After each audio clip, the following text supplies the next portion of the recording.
대답하실 때는 좀 더딘데 오늘은 다들 대답을 잘 하시는데요. 그러면은 오늘 개천절이 몇 번째 개천절인지 아십니까? 핸드폰 열지 마시고 그냥 대답하시면 좋겠는데 4353년 3주년째 되는 개천절이라고 합니다.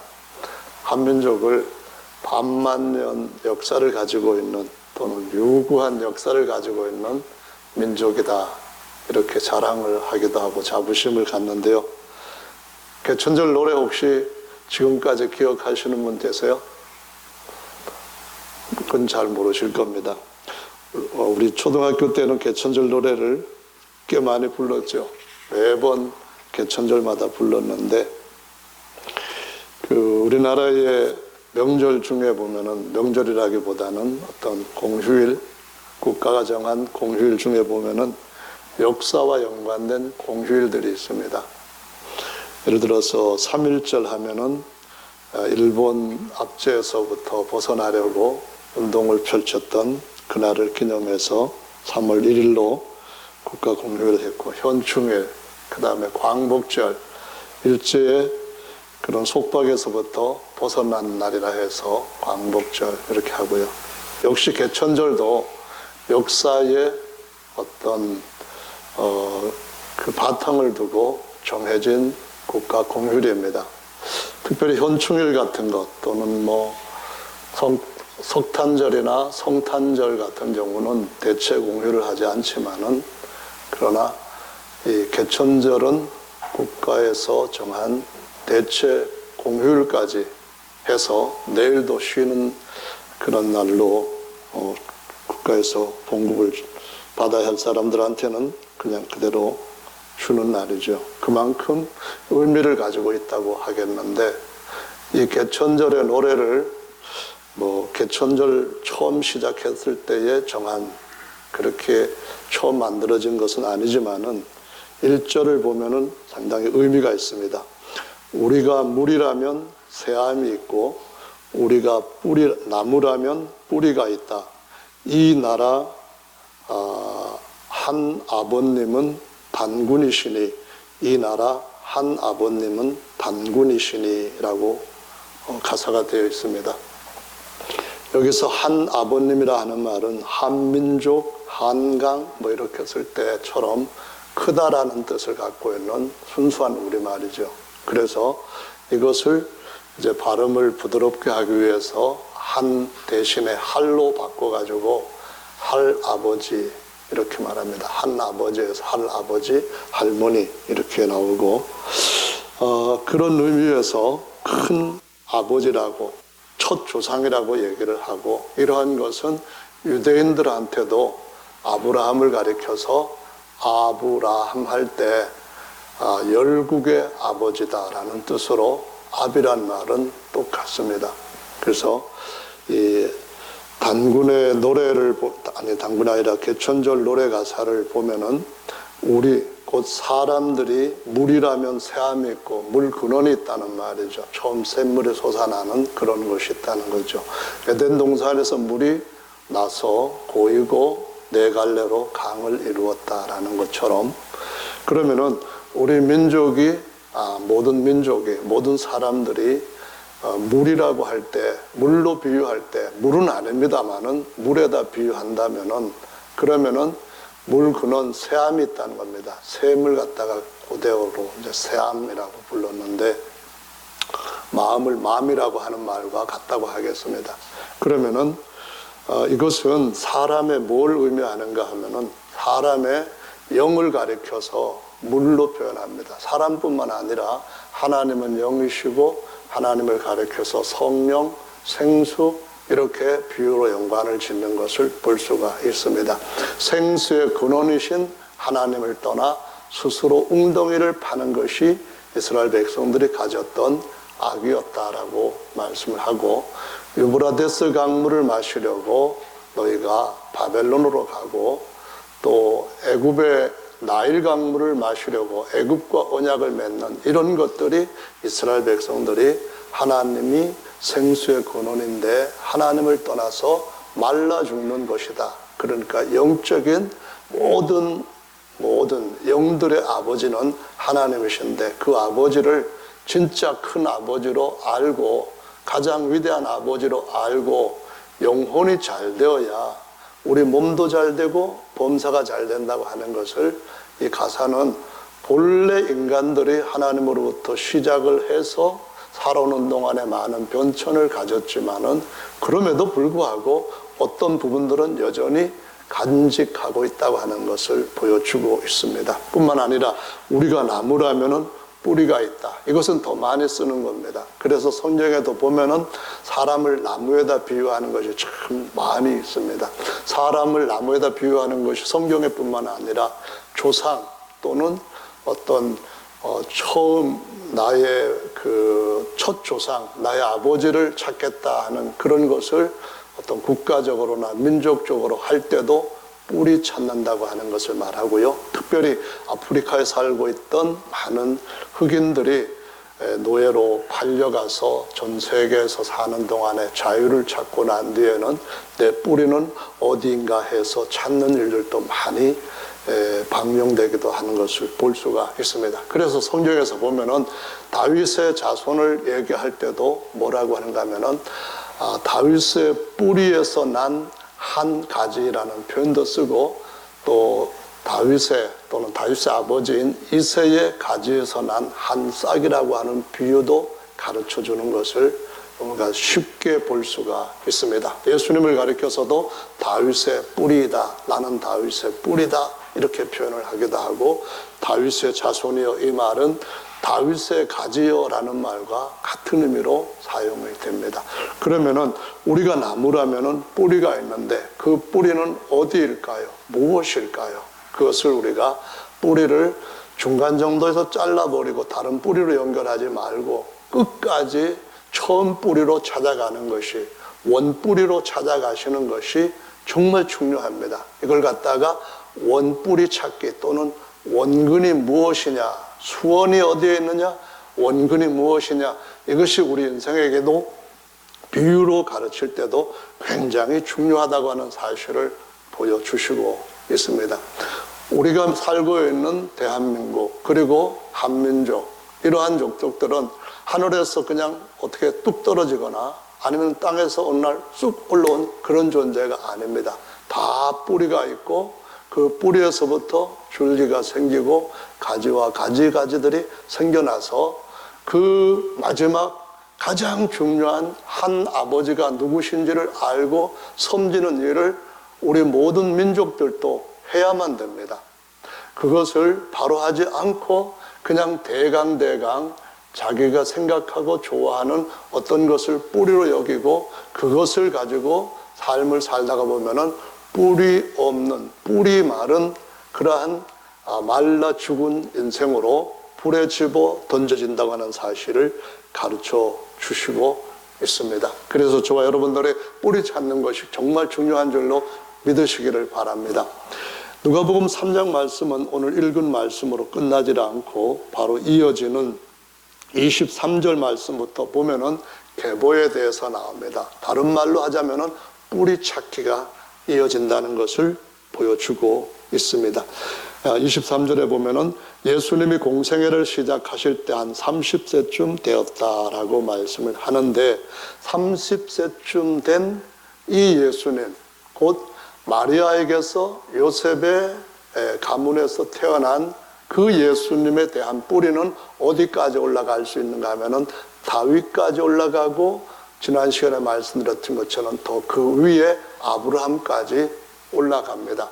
그리고 그 위에는 없느냐 하면은 사실상은 언약이라든가 주님이 주시는 말씀을 성취하기 위해서 아브라함부터 족보를 시작했지만은 아브라함 이전에도 선민과 이방인을 갈라놓은 역사적인 놀라운 사건들이 실제로 있었다는 말이에요. 그래서 그까지 올라가 보면은 어떻게까지 올라갈 수 있는가 하면은 아브라함 위로 쭉쭉 올라가 가지고 34절의 말씀에 보시면은 이렇게 나옵니다. 그 이상은 야곱이요, 그 이상은 이삭이요, 그 이상은 아브라함이요, 이렇게 나옵니다. 아브라함 그럼 위에는 아무도 없었느냐? 그때도 있었습니다. 그 이전에는 뭐냐면은 데라요, 그 이상은 나홀이요, 이렇게 나옵니다.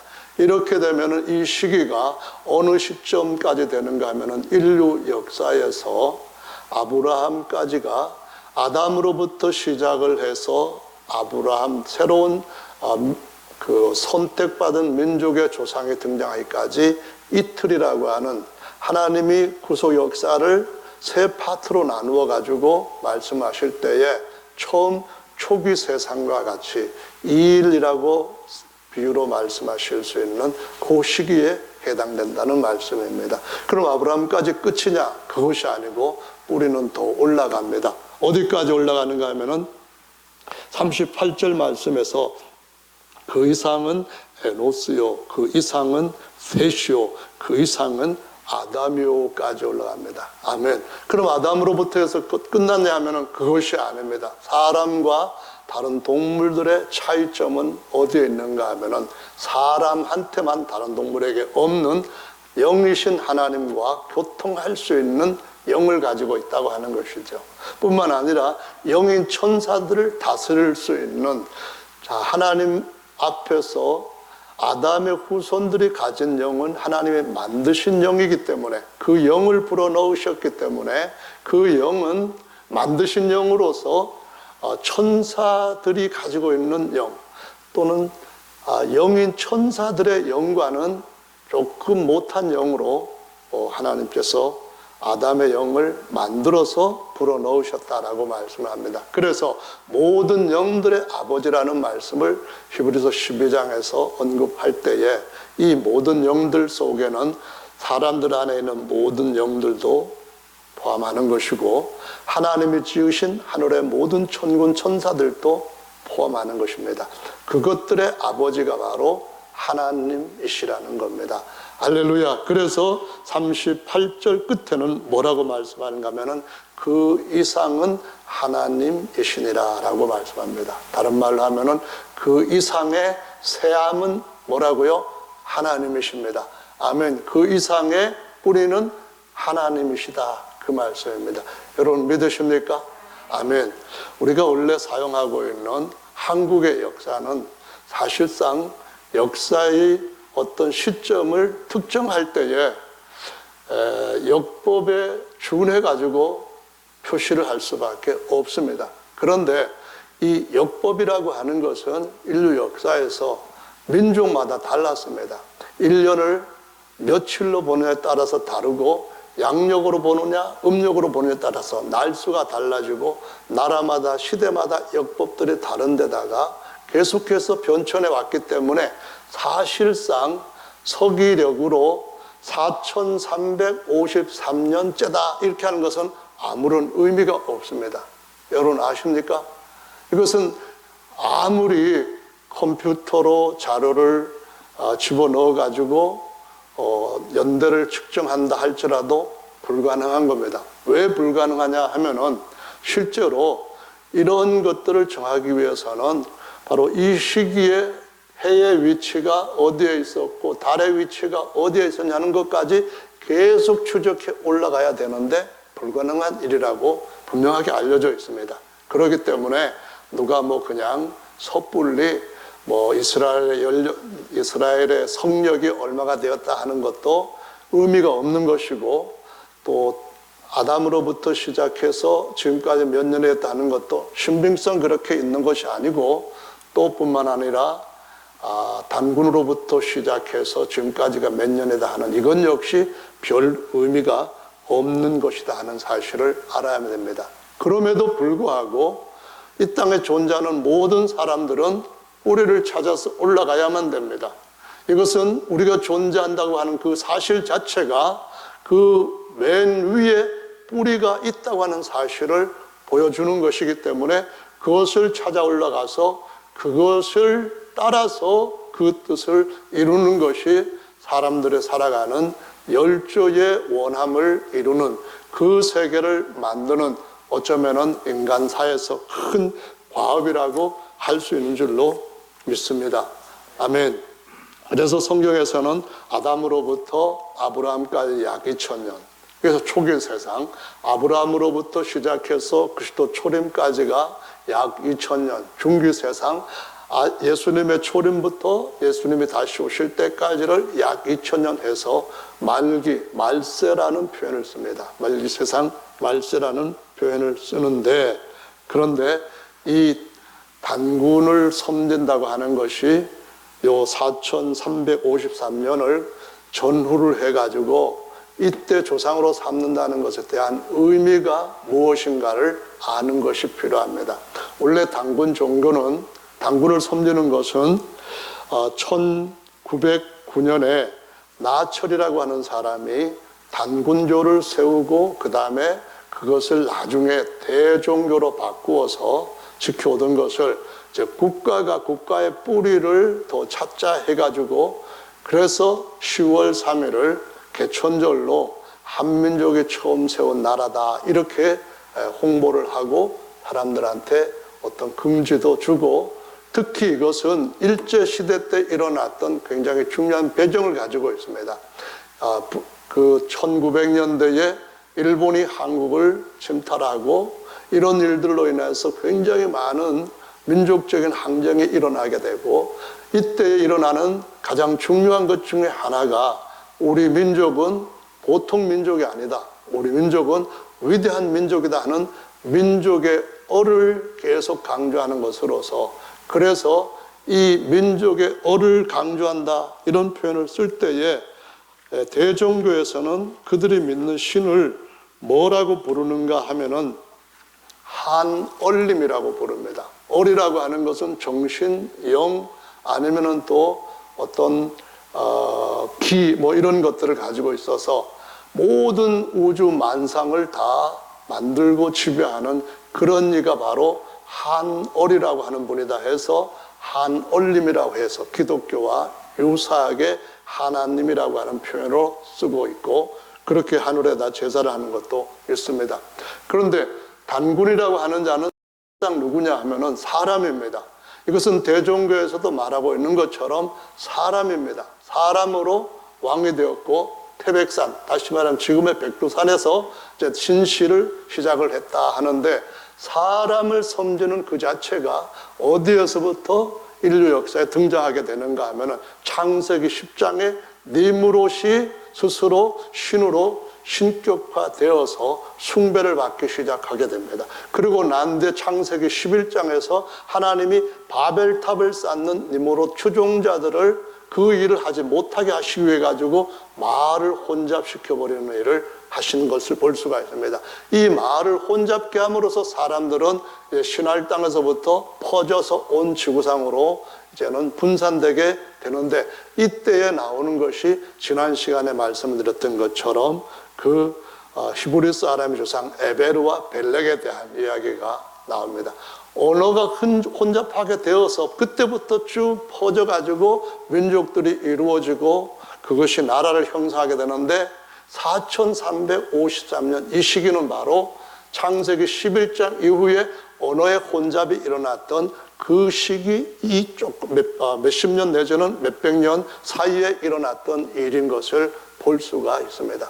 원래 환인이라고 하는 자가 마지막 왕으로서 그 아들 환웅한테 나라를 잘 다스려 해가지고 뭐 세계인을 주고 뭐를 주고 뭐 하늘을 다스리는, 아니 바람을 다스리고 비를 다스리고 또 하나 뭐를 다스리는데, 그런 것들을 다스리는 3,000명을 데리고 가서 나라를 세우라고 했는데, 환인이라고 하는 자도 사실상은 어느 시기 어느 지역에 있었던 통치자였습니다. 그리고 그 아들을 보내가지고 여기에 백두산에다가 나라를 다시 세우라고 해가지고 세운 나라가 조선이라고 부르고, 이것이 삼류유사의 조선이라고 나오는데, 이것이 원래 조선이라고 하는 한자어로 쓰지 않고 다른 언어로 쓸 때, 순수한 우리말로, 한 아버지 같은 그런 순수한 우리말로 쓸 때는 아사달이라고 나옵니다.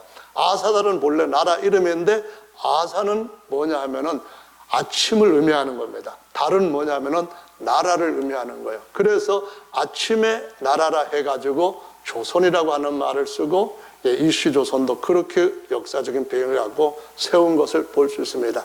여기서 우리가 알 수 있는 것은 언어가 혼잡되었다고 하는 성경의 사실이 굉장히 중요하다는 사실입니다.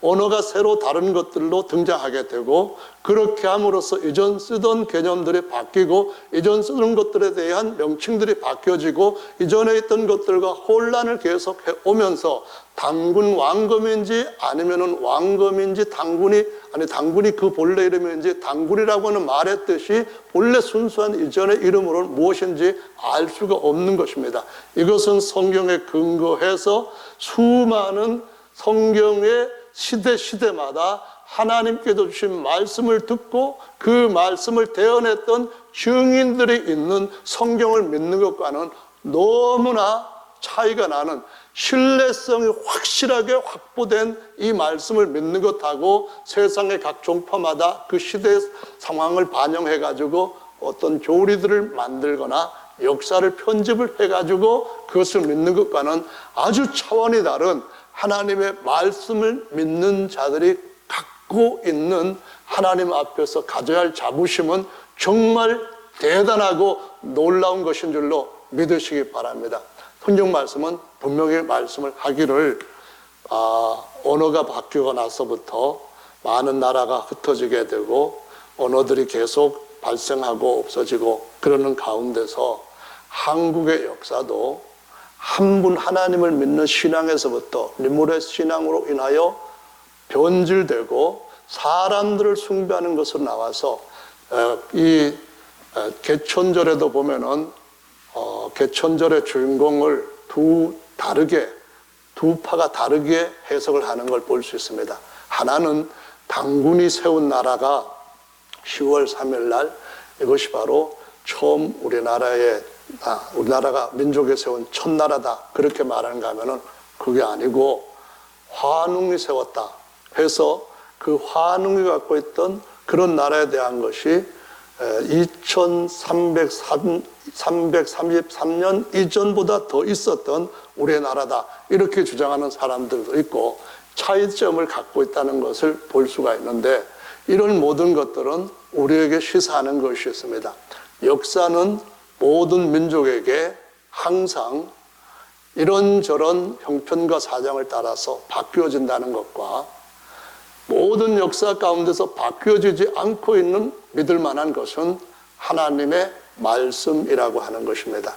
이 말씀은 계속 하나님이 시대마다 예언자를 부르셔서, 사람을 부르셔서 예언 주시고, 예언을 주심으로 그 전에 있었던 것들이 이루어졌다고 하는 것, 하나님이 세상을 주관하고 계시고 하나님이 그 모든 것들을 반드시 그분의 원래 뜻대로 성취하신다는 것을 끊임없이 증명해 주셨고, 지금도 역사는 흐르고 있으며 지금도 주님은 그분의 계획을 성취시켜 가고 있는 줄로 믿으시기를 바랍니다. 오늘 찬송도 그랬잖아요. 오늘 또 주님 말씀하시기를 주님께서 분명히 모든 것들에 대한 주관자이심을 믿고 그 말씀대로 하늘을 여시고 하나님께서 그분의 나라를 이 땅에 세우시는, 세상 사람들이 유사하게 만들어 놓았던 그런 것들이 실제로는 하나님 나라에서 정확하고 참된 것으로 반드시 성취될 것인 줄로 믿으시기 바랍니다. 우리나라도 만약에 좀 더 이런 뿌리에 대해서 진지하게, 좀 더 확실한 우리 민족의 긍지를 높이기 위하여서 뿌리를 찾아간다면 성경 안으로 들어올 수밖에 없다고 하는 사실을 보여줍니다. 그럼에도 불구하고 하나님만을 섬기는 신앙에서부터 벗어난 데서부터 떠나기를 원치 않기 때문에, 데라에게서부터 떠났던 아브라함처럼 하지 않고 아버지의 신앙을 쫓아가는 일에서부터 돌아서지 않았기 때문에 오늘날 한국에서도 가르치고 있는 역사가는 참으로, 물론 일본에 의하여서 왜곡도 되었지만 지금도 초등학교 교과서 같은 데서 그렇게 가르치지는 모르겠습니다만은 정말 우스운 얘기로 가르칩니다. 그게 뭐냐면은 당군이 태어나기 전에 어떤 일이 났는가 하면은 곰도 있었고 호랑이도 있었는데 사람이 되고 싶었대요. 그래서 애를 낳고 싶었대요. 그래서 준 것이 뭐냐 하면은 쑥과 마늘을 줬답니다. 이걸 먹고 20하루 동안 동굴에서 견디면은 사람이 된다 그랬다는 거예요. 그래서 호랑이는 참지 못하고 그냥 나가버려서 사람이 안 되고, 그 다음에 곰은 여자가 되어가지고 곰과 한웅이 이렇게 결혼을 해가지고 낳은 아들이 뭐라고요? 당군이다 이렇게 합니다. 그러니까 한국의 시조는 또는 한국의 대단한 어떤 할아버지는 누구의 아들이냐 하면은 곰의 자식이다 그 말입니다. 본래 근데 삼국사에 짧게 나와 있는 이 내용에는 뭐라고 했는가 하면은 곰족과 호족이라고 하는 말로 나와 있는 거예요. 이 기록에서 곰이라고 하는 것은 무엇이냐면은 옛날부터 어떤 것에 대해서는 비유로 말한 겁니다. 아까 말씀드렸잖아요. 우리가 물이라면은 우리 물 아니잖아요. 비유로 말씀하는 겁니다. 우리가 뿔이라면 뿔이 아니잖아요. 비유로 말하는 겁니다.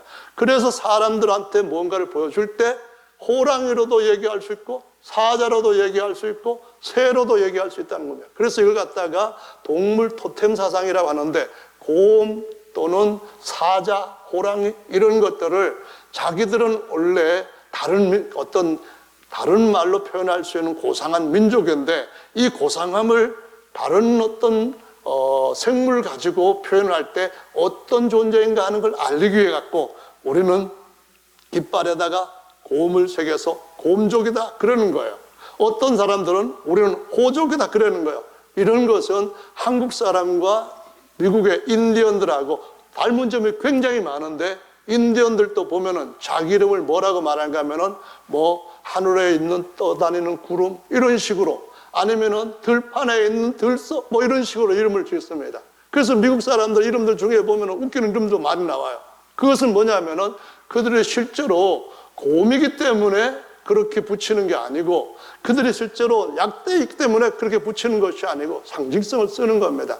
그러면은 한국 사람들도 조금만 머리를 돌린다고 한다면 그 당시에 당군이 태어나기 위해서 누구 어느 족과 같이 결혼을 했느냐 이런 말로 바로 해석을 해서 전해줘야 되는데 이 당군 소식을 해외 사람들이 들은다면 뭐라 하겠습니까? 한국 사람은 참 웃기는 사람들이야. 마늘을 너무 좋아해. 한국 사람들은 쑥만 보면은 그냥 사지를 못 써. 이런 식으로 비아냥거릴 수 있게 하는 이러한 거짓된 아니면 너무 어설픈 그런 얘기들로 우리를 슬프게 하고 있다는 겁니다. 그래서 오늘은 그런 것을 설명을 드리려고 하는 것이 아니고 일단 주님께서 주신 가장 중요한 것은 그대로 올라가면 올라갈수록 모두가 다 그 뿌리를 더 깊이 파면 팔수록 모두가 다 그 물줄기를 더 차고 더 캐고 더 따라서 올라가면 올라갈수록 한 분 하나님을 섬긴다는 것이고 우리는 그 하나님을 찾고 그 뿌리를 찾았기 때문에 우리 하나님께서 주실 마지막 우리들의 최후 가지에는 하나님 주시는 영생의 모든 열매가 풍성하게 맺힐 줄로 믿으시기 바랍니다. 생명의 과일이 풍성하게 맺히고 뿐만 아니라 우리 속에는 하나님께서 우리를 아신 것처럼 모든 것들을 다 알게 되는 주께서 나를 아신 것처럼 알게 되는 선악을 하나님처럼 알게 되는 놀라운 역사가 열매로 우리에게 추수되게 될 줄로 믿으시기를 예수님의 이름으로 축원합니다. 할렐루야. 옛날 중국 사람들은 요순 임금 때 가장 행복했던 좋은 나라였다 그런 얘기를 합니다. 근데 그 사람들은 사실상은 요순 임금 때에 공자라든가 다른 중국의 서적에서 나오는 글들을 보면은 여러분한테 지난번에도 몇 번 말씀드렸던 것처럼 왕이 어떤 1년 중 가장 중요한 때는 국경에 가가지고 북쪽 국경이라든가 남쪽 국경이라든가 이런 데 가가지고 하늘에다 제사를 드리면서 뭐라고 하는가 하면은 나는 하늘에서부터 내려온 천자다 이것을 과시를 합니다. 실제로 하늘에서 내려온 것 아닌데도 불구하고 하늘에서 냈다 그런 표현을 씁니다. 그래서 그 제문들이 지금까지 남겨져 있다고 하는데 그 제문들을 보면은 창세기 1장에 나와 있는 내용과 거의 똑같다는 겁니다. 모세가 기록했으니까 창세기 1장처럼 나왔지만은 모세가 아니라 유전되어져 왔던 것들을 기록했던 그 제문에 보면은 하늘의 상제, 그분한테 드렸던 제사 제문들의 천지 창조에 대한 것, 그분의 계획을 사람에 대해서 어떻게 세웠는지 이런 부분에 대한 것들이 너무나 유사하다라고 알려주고 있습니다. 증거들이 나온다는 그런 말씀입니다. 그 말은 우리에게 무엇을 가르쳐 주는가 하면은 하나님은 우리한테 참된 것을 주셨고, 하나님은 모든 사람들한테도 그와 유사한 여러 가지 것들을 주셨는데, 모든 인생들이 이제는 하나님께서 주신 이 아름답고 완전한 말씀을 배우고 깨닫고 믿어서 하나님의 계획이 이루어지는 것이 이 땅에 자기를 존귀하다고 생각하는 모든 민족에게 그들이 상상하거나 계획할 수도 없는 가장 놀랍고 완변한 선조들의 계획을 완성하는 것임을 가르쳐 주시고 있다는 것입니다. 우리의 선조들이 우리 앞에 갖고 있었던 좋은 나라로 했던 것은 어디에서도 일어날 수 없고 오직 성경의 말씀에 있는 이대로 이루어질 때에 진짜 개천절이 우리에게 오고 진짜 이 땅에 하나님의 나라, 하늘나라가 임하게 되는 줄로 믿으시기를 예수님의 이름으로 축원합니다. 할렐루야, 아멘. 그래서 성경에 보면은 이 하늘이 열렸다라는 표현이 우리한테 굉장히 중요한 의미를 주고 있다는 겁니다. 개천이라는 말이 뭐예요? 다 아시죠? 개천에서 용 났다는 말 아닙니까? 용 난 날이 개천절이잖아요. 그거 아닌가요? 그러면은 개천에서 용이 나서 승천했다는 게 아니라면은 하늘에서 용이 내려왔다는 겁니까? 아닙니다. 하늘에서 용이 내려왔다는 것은 사단, 뱀의 정신을 가지고 스스로를 높여서 숭배받는 니므롯의 종교에서 나온 것인 줄을 아시기 바랍니다. 개천절은 하늘을 하나님께서 여셔서 하늘에 계시는 아버지께서, 하늘에 계시는 상제께서 사람들한테 이것이 내가 땅에 이루고자 하는 진짜 홍익인간의 정신으로 인간한테 최상의 것을 이루게 하는 내 계획이다라고 보여주는 것인 줄로 믿으시기 바랍니다. 아멘. 그럼 뭘까요, 그것이? 하늘이 열리다 한 단어를 개역성경에서 딱 먼저 찾아보면 검색에 에스겔서 1장의 말씀이 등장합니다. 1장 1절에 제30년 4월 5일에 내가 그발강가 사로잡힌 자 중에 있더니 하늘이 열리며 하나님의 이상을 내게 보이시니, 이렇게 나옵니다. 하늘이 열리며, 이 말이 뭡니까? 개천했다는 겁니다. 아멘. 하늘이 오픈됐다, 그 말입니다. 그래서 하늘에 보이지 않는 것들이 보이게 되었다, 이 말씀입니다. 그런데 에스겔서 1장에는 어떤 내용이 나오는가 하면은 하나님의 영광의 형상의 모양들을 4가지 생물을 딱 띄워가지고 보여준다는 겁니다. 이 말씀은 1장에서 마지막 절까지 계속 나오는 것인데요, 1장 28절에 보면은 그 사면의 광채 모양은 비 오는 날 구름에 있는 무지개 같으니 이는 야훼의 영광의 형상의 모양이라, 이렇게 말씀하고 있습니다. 야훼의 영광의 형상의 모양 뭡니까? 하나님께서 모든 피조물을 지으시기 전에 먼저 아들을 낳으셨다고 말씀합니다. 아들을 낳으신 목적은 하나님의 모든 신성을 나타내기 위한 하나님의 형상으로 삼으셨다라는 말씀으로 분명하게 뒤따르게 하고 있습니다. 그리고 그것은 또 다른 말로 말하면 하나님께서 그를 아들로 삼으시면, 아들이면 후사, 곧 하나님의 후사요, 그리스도 예수와 함께하는 하나님의 영광의 후사다, 이런 말씀합니다. 그 말은 하나님이 주신 모든 것들을 유업으로 물려받아 하나님이 주신 그 모든 것들을 영원히 다스리고 하나님 앞에서 영원히 하나님 앞에 영광을 돌리게 하는 제사장으로 하나님 앞에 가장 가까운 그 집안에서 거룩해 하는 성전에 섬기는 자로 세우신다는 것을 보여주고 있습니다. 아멘. 할렐루야. 계시록의 라오디게아 교회 이전에 빌라델피아 교회가 나오면서 그 말씀에 보면은 하나님께서 빌라델피아 교회에 주신 3가지 하나님이 세우시고자 하는 놀라운 목적이 드러나고 있습니다. 첫 번째는 뭔가 하면은 내가 하나님의 성전에서 나가지 않을 것이고 하나님의 성전의 기둥이 되게 해주겠다라는 말씀합니다. 하나님의 성전은 하나님이 거하시는 집입니다. 하나님이 거하시는 집에서 가장 중요한 것은 하나님 아버지, 하나님과 제사장입니다. 거룩하신 주 하나님과 제사장인데 하나님의 집에 세우실 그 아버지의 이름, 이것을 직함으로 얘기할 때 뭐라고 말합니까? 성전의 주인, 내 집은 만민이 기도하는 집이다 하는 내 집이라고 하는, 내 집의 집주인이라고 하는 아버지의 성함을 주시는 줄로 믿으시기 바랍니다. 이것이 바로 만유의 주라고 하는 예수님의 유일한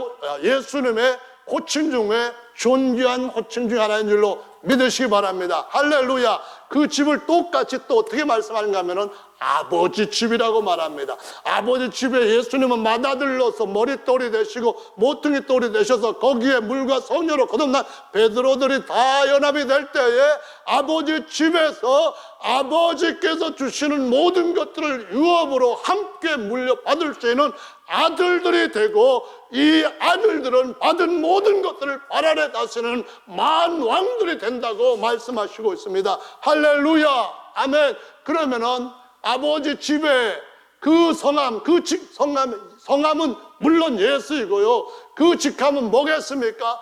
만왕의 왕이라고 하는 직함인 줄로 믿으시 바랍니다. 하나님은 만왕의 왕이요 만주의 주들이고, 우리는 만주들과 만왕이 되어서 하나님 주신 모든 것들을 다스리는 때가 올 줄로 믿으시기 바랍니다.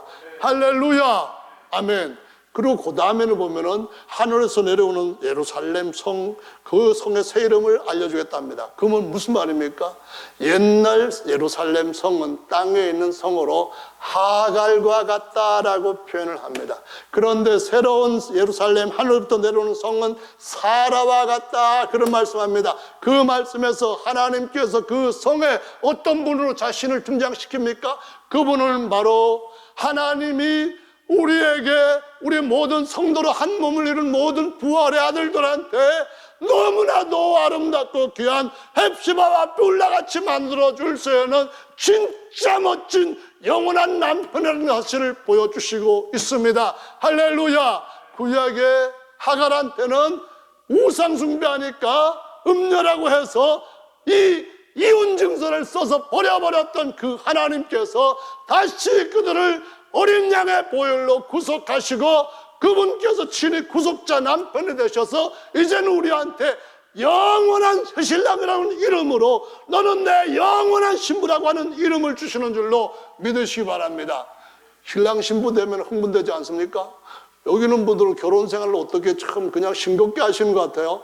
제가 드리는 말씀이 설명이 좀 제대로 안 돼가지고 느낌이 감이 잘 안 오시는지 모르겠습니다만은, 세상에서 사랑하는 부부만큼 가까운 사이는 없는 줄로 믿으시기 바랍니다. 다 자식들과도 촌수가 있어요. 마디가 있다는 말 아닙니까? 형제간에는 더 한마디가 더 있어가지고 사촌 된다고 하는 것 아닙니까? 그런데 부부는 한마디도 없는 무촌관계이고 한 몸이라고 말씀하고 있습니다. 아멘. 하나님께서 우리에게 너는 내 하나가 된 내 살 중에 살이요 내 뼈 중에 뼈라고 하는 이 완전한 이름을 주실 줄로 믿으시기를 예수님의 이름으로 축원합니다. 할렐루야. 세 번째는 뭐예요? 하나님께서 다시 한번 그 나의 새 이름을 주겠다, 이 말씀을 하시는데, 나라에 대한 것입니다. 나라에 대한 것은 무엇입니까? 나라에 대한 것은 모든 자들을 왕으로 세우시고, 모든 자들한테 이제 집에서부터 성에서부터 큰 나라, 큰 제국으로 또 하나님의 모습을 보여주시는 것을 가르치고 있는데, 하나님은 우리를 열국들로 세우시는 그 일을 행하시는 모든 것들을 위해 왕의, 진짜 완전한 만왕의 왕으로서 그 이름을 가르쳐 주셨고, 그 이름 뒤따르는 놀라운 약속은 우리가 하나님 지으신 모든 것들을 발 아래 영원히 통치하는 하나님의 나라가 되고, 땅 나라의 모든 것들을 다스리는 나라의 왕이, 땅의 모든 나라의 왕이 된다고 하는 이름을 알려주시는 것인 줄로 믿으시기 바랍니다. 성도를 가리켜서 하나님의 집이라고 표현하죠. 성전이라고도 표현합니다. 성도를 가리켜서 하나님의 신부라고 표현하죠. 하늘의 예루살렘이라고 표현합니다. 개념은 더 커집니다. 하나님께서 우리에게 주시는 광대하신 하나님의 계획과 예정하심은 하나님이 주신 첫째 하늘, 하나님이 지으신 둘째 하늘, 그 안에 있는 모든 것들을 다 만유를 아들을 위해서 아들을 인하여서 지으셨던 그분이 아들과 함께하는 공동 후사가 된 하나님의 아들들한테 이 땅에 그분의 나라를 내려오게 하시고 그 나라가 된 자들의 모든 피조물을 영원토록 다스리게 하는 이 일을 하실 때에 하나님은 영원히 안식하신다고 말씀하시고 있습니다. 할렐루야. 그래서 하나님의 첫 번째 하늘을 여셨을 때에 하늘의 형상 4가지의 생물들을 보여주셨는데 예수님이 몸은 사람 몸인데 얼굴은 네모가 나갔고 첫 번째 얼굴은 사람의 얼굴이고 이쪽 우편에 있는 얼굴은 사자의 얼굴이고 이쪽 뒤편에 있는 얼굴은 소의 얼굴이고 이쪽에 있는 얼굴은 독수리 얼굴. 이렇게 예수님이 나타나셨습니까? 예수님이 사자족이고 예수님이 독수리족이고 예수님이 사람족이고 예수님이 소족이고 4가지를 다 갖고 있는 그런 생물입니까? 속에 있는 우리 속에 하나님께서 주신 영의 어떠한 특성, 우리 혼과 마음과 생각이 가져야 될 어떤 특성들을 마다를 통하여서 보여주시는 것인 줄로 믿으시기 바랍니다. 원래는 그 뒷부분까지 해가지고 오전에 다 말씀드리려고 했는데 이거는 시간상 가능한 것이 아니라는 것을 지금 깨달았습니다. 그래서 오후 설교는 다른 걸로 다음으로 미루고 오후에 하도록 하는 것이 저와 여러분을 위해서 좋을 것 같습니다. 아멘. 주님은 오늘 또 우리에게 가장 놀라운 그분의 계획을 이루어 가시고 있습니다. 그 계획이 어떤 것인지를 알고 기도할 때 그 기도하는 사람들을 통하여 주님은 그 나라를 건국하실 줄로 믿으시기 바랍니다. 할렐루야. 우리나라 건국에 대한 것은 역시 8월 15일이냐 임시정부 때부터냐 말들이 지금도 많이 일어나고 있습니다. 세상 나라는 별로 가치도 없이 언젠간 사라질 나라인데도 양 진영에서 막 싸웁니다. 8.15 때 정부를 다 수립했고 땅까지 다 회복했으니까 그러면은 당연히 8월 15일이 건국이라냐 이렇게 주장하는 사람들에게 또 다른 사람들은 뭐라고 말하면은 그럼 당신들은 도둑놈이 물건을 훔쳐가지고 빼앗아가고 했는데 그것이 그 사람 거라고 인정하는 거냐?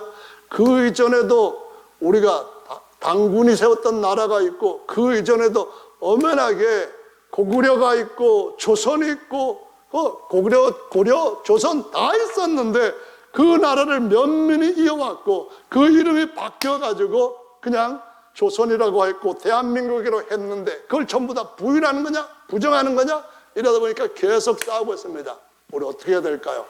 내려놓고 먼저 그분의 나라와 그의 의를 구하는 것이 모든 인생들이 가야 할 참된 길인 줄로 믿으시기 바랍니다. 이스라엘 나라라 할지라도 하나님 나라에 대해서 가르쳤던 예수님의 그 생각들은 깨닫지도 못한 채 이스라엘 나라를 회복하심이 이때입니까? 라고 물어보는 그런 이전 생각에 이전 부대에 이전 포도주를 집어넣는 그 일은 우리 가운데서는 이제는 그만두고 새로운 것들로 채우고 새로운 나라를 세워가는 건국하는 이 일에 우리 모든 형제자매들이 충성스럽게 쓰여지고 상받게 되시기를 예수님의 이름으로 축원합니다. 우리 다 같이 잠시 동안 기도하겠습니다. 할렐루야.